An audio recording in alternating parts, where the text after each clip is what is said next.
Les amis, j'espère que ça va, ça fait longtemps qu'on s'est pas vu par ici, ça fait bizarre d'ailleurs. On se retrouve aujourd'hui, comme vous l'avez vu dans le titre de cette vidéo, pour un menu 100% recette asiatique fait maison, et ça viendra compléter la série de vidéos que je vous partage en ce moment sur Instagram. Sauf que les recettes que je vais vous partager aujourd'hui seront 100% inédites, et pour toutes les autres, c'est par ici. Bref, aujourd'hui au menu, on va faire une soupe miso, on va faire du seitan façon poulet carrage. Normalement c'est un poulet mariné dans de la sauce soja, du gingembre et frit. Aujourd'hui on va faire ça avec du seitan pour une alternative 100% végétale. On va aussi faire des rouleaux de printemps pour accompagner tout ça, et en dessert, je vous avoue que le dessert c'est un peu mon préféré, on va se faire des mochis glacés au sésame noir. Vous voyez les mochis de chez Picard? On va se faire ça. Niveau organisation, on va commencer par le seitan. On va dire que ça prend pas beaucoup de temps à faire le seitan, mais qu'il y a des temps de pause en fait qui sont relativement longs, donc on va commencer par ça et ensuite on enchaînera sur les autres recettes. Ah oui, j'ai oublié de vous dire, aujourd'hui je baptise entre guillemets l'appareil qui est en face de moi, puisque c'est la première fois en fait que je filme avec un appareil photo. D'habitude je fais tous mes contenus avec mon téléphone qui est juste ici, mais voilà, là j'ai investi, j'ai acheté un appareil photo sur Vinted.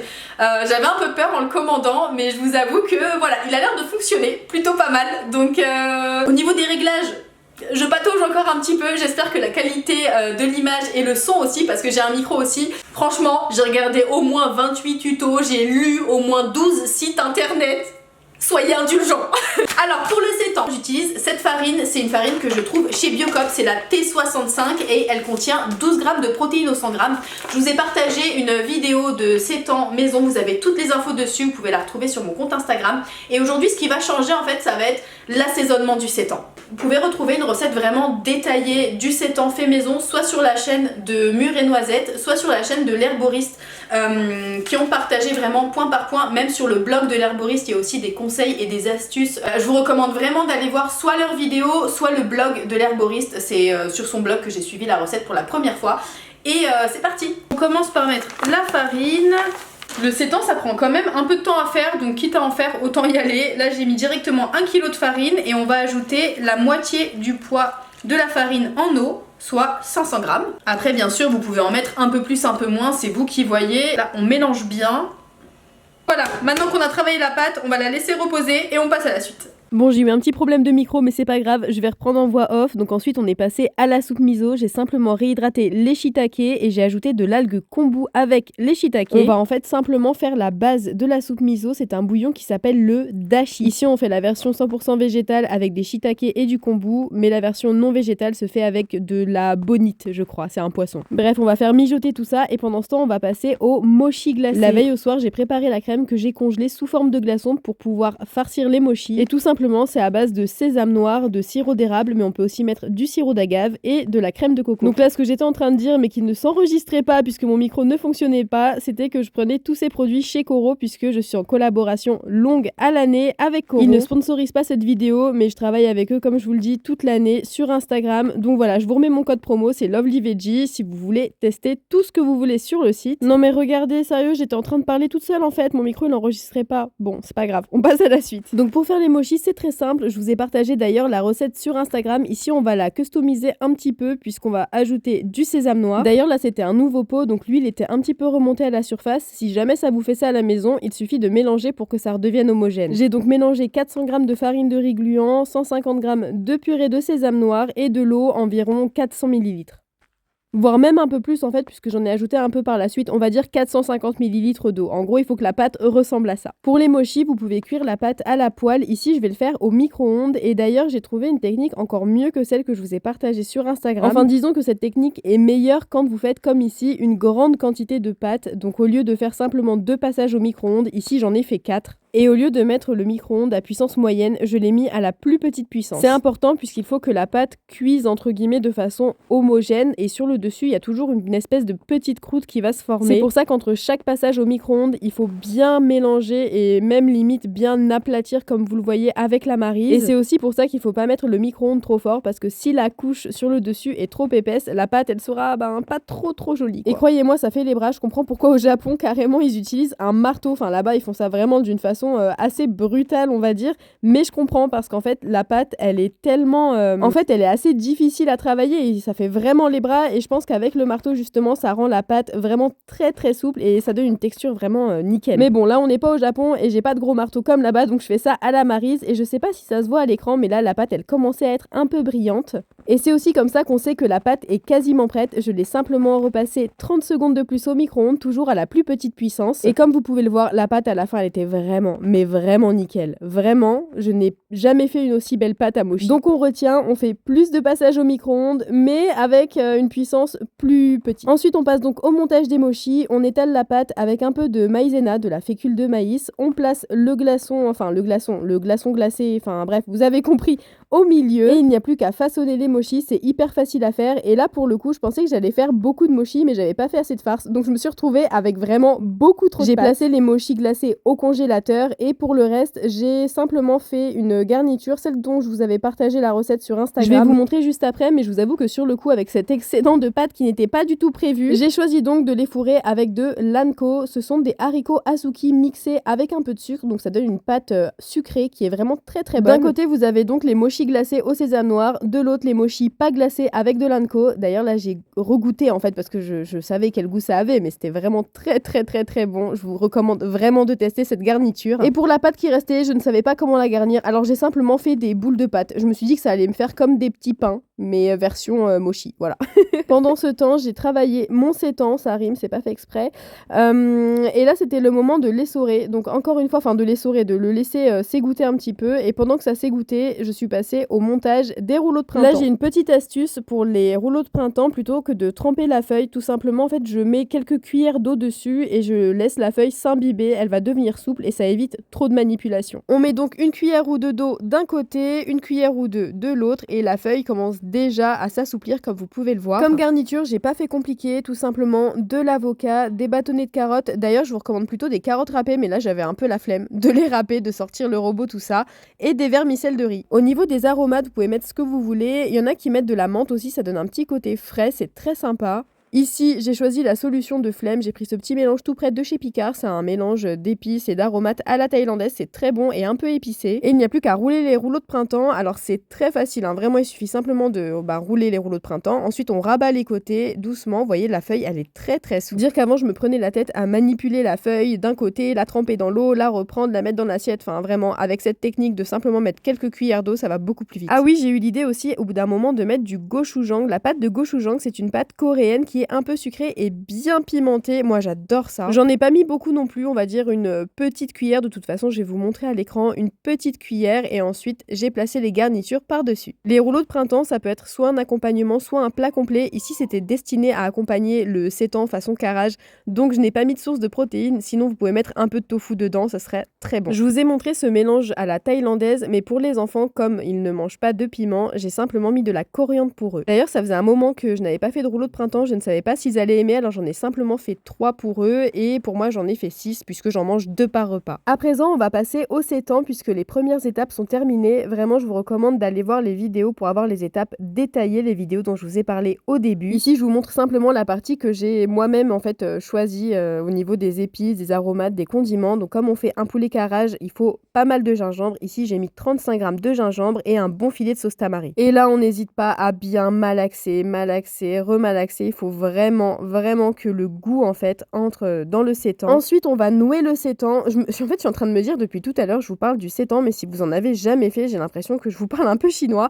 Mais vraiment, n'hésitez pas à aller voir les vidéos dont je vous ai parlé, comme ça vous aurez les étapes une à une. Si jamais vous avez déjà fait du sétan, vous voyez à quelle étape j'en suis, et donc on va ensuite le faire griller. Pour qu'il grille vraiment bien, on n'hésite pas à mettre quand même pas mal d'huile. Bon, c'est pas une friture non plus, mais il faut quand même en mettre. Bien évidemment, on garde la marinade qu'on va mettre dans une petite casserole, et là on va préparer le bouillon, puisqu'ensuite on va faire cuire le sétan dans le bouillon. J'ai mis pas mal d'ail, il y a vraiment au moins, je pense, une dizaine, voire même une quinzaine de gousses, du basilic thaï, je l'achète frais et ensuite je le lave et je le congèle. J'ai aussi mis du galanga. Le galanga, c'est une racine qui est un peu citronnée, et comme je n'ai pas mis de cubes de bouillon ou autre, j'ai mis pas mal de sel parce que mine de rien, il faut que le sétan prenne plein de saveurs. Ah oui, j'ai oublié de vous dire aussi, je vous recommande de prendre une petite casserole qui sera peut-être un peu plus haute mais moins large, parce que sinon il va falloir mettre beaucoup beaucoup d'eau pour recouvrir le sétan et forcément plus il y a d'eau et moins ce sera concentré. Nous ici ce qu'on veut c'est beaucoup de saveur. On pique le sétan avec une fourchette afin que le bouillon puisse aller partout dans le sétan, puis on le met à cuire à petite ébullition. Après avoir fait mijoter le dashi pendant environ une petite demi-heure, j'avais éteint le feu et je l'avais laissé tel quel. Donc maintenant on va simplement retirer les algues ainsi que les champignons shiitake. J'ai gardé les shiitake mais pas les algues kombu puisque de toute façon tous leurs bienfaits sont dans le dashi et puis je vous avoue que c'est pas très agréable à manger. Bref, mon micro va refonctionner donc je vous laisse. Donc je vous montrais le dashi qui est juste ici et en fait on va le mélanger. On va pas faire la soupe miso directement, enfin une grande quantité directement,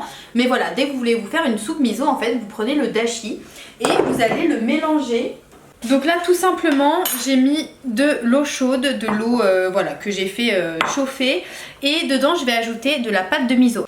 Alors je vous montre une astuce, si jamais comme moi vous aimez bien quand le miso est corsé, vous voyez c'est exactement le même miso mais il n'a pas la même couleur. Pourquoi? Parce qu'en fait quand je l'achète il a cette couleur-ci. Donc là nous sommes en février 2025 et vous voyez la date de péremption c'est octobre 2025. Celui-ci je l'ai acheté plus récemment et la date de péremption donc c'est 2026, c'est même septembre 2026. Tout simplement si comme moi vous aimez quand le miso il est un peu plus corsé, vous prenez le miso et vous le laissez, voilà, vous le laissez un peu dans le placard. Donc là aujourd'hui je vais utiliser celui-ci qui a un goût un petit peu plus corsé. Hop. Et là je vais en mettre une cuillère on va dire. Voilà, je vais en mettre cette quantité. Et donc là tout simplement, hop, je vais mettre ça ici. Et je vais mélanger pour faire ma petite soupe miso minute si on veut. Hop, je pense que j'aurais même pu mettre un peu plus d'eau. Voilà. Je vais mettre aussi un peu de dashi. Voilà. Hop. Voilà. Le miso, c'est plus intéressant de l'ajouter au moment où vous allez boire votre soupe. Puisqu'en fait, comme ça, il garde au maximum tous ses bienfaits. Et je goûte juste pour voir si c'est bon comme ça. Oh, c'est impressionnant, ça a le goût d'une soupe miso. C'est voilà, soupe miso maison. Et dedans, vous pouvez ajouter des petits dés de tofu. Donc là, du tofu traditionnel, je le trouve en épicerie asiatique. Ça coûte 1,99 le bloc de 500 grammes. Donc c'est hyper avantageux au niveau du prix. C'est également ce qu'ils utilisent dans les soupes miso quand vous allez au restaurant. Hop, on dit qu'on se faisait un resto maison. Voilà, j'en ai même coupé beaucoup, vous voyez. Comme quoi, au restaurant, ils mettent vraiment pas beaucoup. Hein. Voilà. Hop. Vous pouvez aussi ajouter des petites algues. Moi, je vais mettre les champignons shiitake qu'on a cuits tout à l'heure. Enfin, qui ont servi à faire le dashi. Parce qu'on va pas les gâcher, on va les manger. C'est très bon. Et ça, en fait, ça peut vous faire une base, voilà, pour un ramen, par exemple. Voilà, pour on est généreux, j'ai faim. Et voilà. Et là, vous voyez, c'est parfait. Vous avez votre soupe miso maison. Elle vous a coûté moins cher. Elle est tout autant délicieuse. Regardez ça. Voilà. Vous pouvez aussi ajouter des algues si vous voulez. Bon là, je vais pas le faire, mais bon. Dans l'idée, vous voyez comment est une soupe miso et puis après vous mettez ce que vous voulez dedans, quoi. Oh là là, c'est trop bon. C'est exactement le même goût. Non, c'est meilleur. Alors, comme vous pouvez le voir, le sétan est cuit et il a plus que doublé de volume. Attendez, je vais le mettre dans une assiette. Donc ce bouillon, bien sûr, on ne le jette pas, on le garde parce qu'on peut le réutiliser pour faire, peu importe, une sauce. Pour faire, par exemple, je vous ai partagé des banbao sur Instagram. Je vous ai partagé une recette où j'utilise justement ce bouillon. Et la recette est incroyable et ce bouillon, vraiment, il a tellement de goût. Regardez, attendez, je vous montre juste les gousses d'ail, ce dont je vous parlais tout à l'heure. Regardez, elle est hyper fondante. Hop. Donc en attendant, ce qui nous intéresse, c'est notre petit sétan qui est bien cuit, un beau bébé, il est magnifique. Vous voyez la couleur qu'il y a dessus, c'est parce qu'on l'a bien fait griller au début, c'est pas obligatoire, mais disons que voilà, ça ajoute de la texture et c'est parfait. Normalement, il faut le laisser reposer avant de le manger, mais là, on n'a pas le temps. De toute façon, on va pas tout manger maintenant, c'est juste pour vous montrer. La texture, c'est similaire vraiment à du poulet... c'est trop bien. Bon bah le temps passe vite quand on s'amuse. Ça y est, le meilleur moment est arrivé. On va manger, on va tout goûter. Alors déjà, puisque je l'ai sous les yeux, le petit sétan poulet carrage.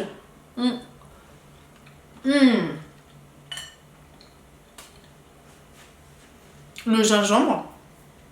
Parfait. Délicieux. Nickel. 35 grammes de gingembre.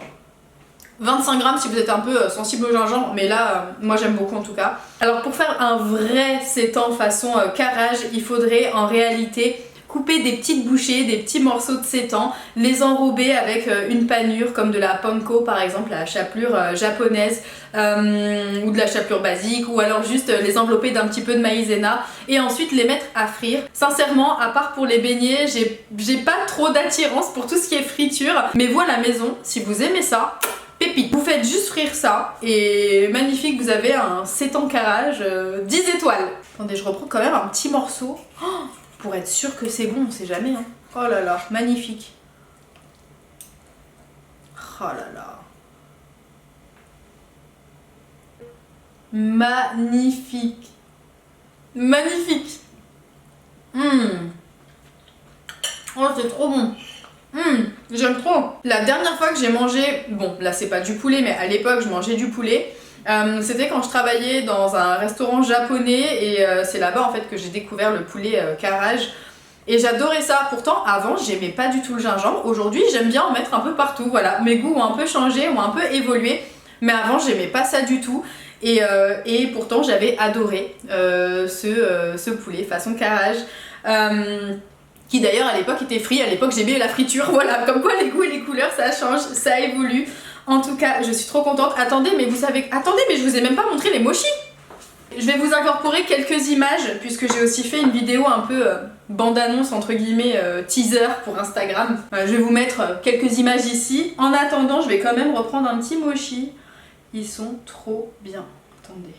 Je viens de les sortir du congèle. Vraiment, vous les sortez 5-10 minutes avant et c'est bon. Bon, là, ça fait 5-10 millièmes de seconde que je les ai sortis, donc c'est pas bon. Attendez. Mais décolle-toi. Ne le pas se décoller. Mayday, Mayday. Oh là là. Ah, au secours. Mais comment je vais faire? Mais décolle-toi. Bon, attendez. Bon, vous savez quoi? C'est pas grave, de toute façon, on va manger dans l'ordre. Déjà, on va commencer par la soupe miso. La soupe miso qui est délicieuse. Bon, je vous incorporerai encore une fois des images. Je me décale un peu comme ça, je mettrai toutes les images ici. Mais franchement, je suis trop contente, c'est trop bon. En fait, je pense que le souci, c'est pas d'aller au restaurant et de dépenser de l'argent. Si on a de l'argent et qu'on veut aller au restaurant, ben c'est super et let's go et on y va tous les jours même. Mais même ça encourage les petits commerces, enfin vraiment, c'est top, vraiment. Mais le truc, c'est que voilà, ben quand... pour X ou Y raison, ou si on veut faire des économies, ou si on n'a pas l'argent aussi pour aller au restaurant, bah je trouve ça en fait hyper sympa de pouvoir se faire voilà, un resto maison qui soit aussi bon, voire même parfois meilleur, puisqu'on y met son cœur aussi, donc on est content de manger ce qu'on prépare, voilà, à moindre coût, et voilà, c'est tout. Ce sera la phrase philosophique de cette vidéo. On goûte. Mais parfait, parfait, pas trop salé en plus. Est-ce que vous vous rendez compte? Attendez, parce que tout à l'heure je vous ai montré le dashi et là j'en ai vraiment pas mis beaucoup du dashi, hein, il reste tout ça. Donc en fait on peut se faire encore plein de soupes miso. Ensuite il suffit d'ajouter un peu de miso, bon je l'ai rangé, mais le miso blond que je vous ai montré tout à l'heure. Et puis voilà, et après vous ajoutez de l'eau chaude et ça vous fait une énorme soupe miso. Là en plus c'est une soupe royale avec des champignons shiitake. Le tofu, il n'y a pas 3 morceaux qui se perdent dans le bol, enfin vraiment c'est généreux, c'est bon. Voilà. Maintenant on passe au rouleau de printemps. Si vous voulez en faire un plat complet à la maison, il suffit tout simplement d'ajouter du tofu dedans ou une source de protéines. Et voilà, c'est même très facile à emporter si jamais vous voulez prendre ça, vous voulez faire cette recette pour, je sais pas, pour aller au travail, pour aller à la fac, pour aller en pique-nique. Parfait. Le gochujang. Petit gochujang.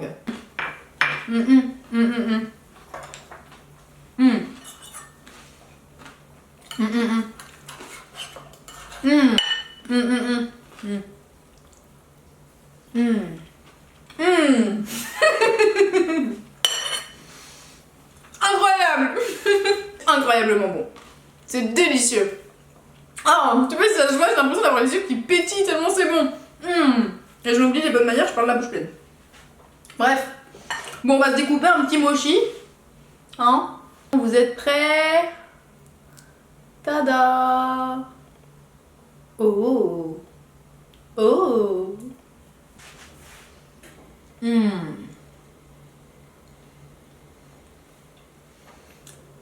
me répète, mais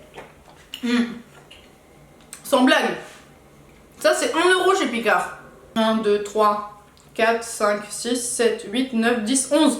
11 chez Picard, c'est 11 € ça. Donc en plus, je sais que tout le monde aime ce au sésame noir. Oh, c'est trop bon. C'est trop bon. Et voilà, on arrive déjà à la fin de cette vidéo. Merci beaucoup de l'avoir regardée jusqu'ici. J'espère que toutes ces recettes vous ont plu, que vous avez passé un bon moment. Si c'est le cas, mettez un petit pouce bleu, un petit j'aime, abonnez-vous, mettez la cloche, tout le tralala habituel. Ça soutient énormément mon travail. J'espère que ça vous a plu, qu'il y aura au moins une recette que vous allez reproduire à la maison, que ça va vous plaire. N'hésitez pas à me faire vos retours sur Instagram ou ici si vous testez une recette. Je vous fais des bisous et à très vite!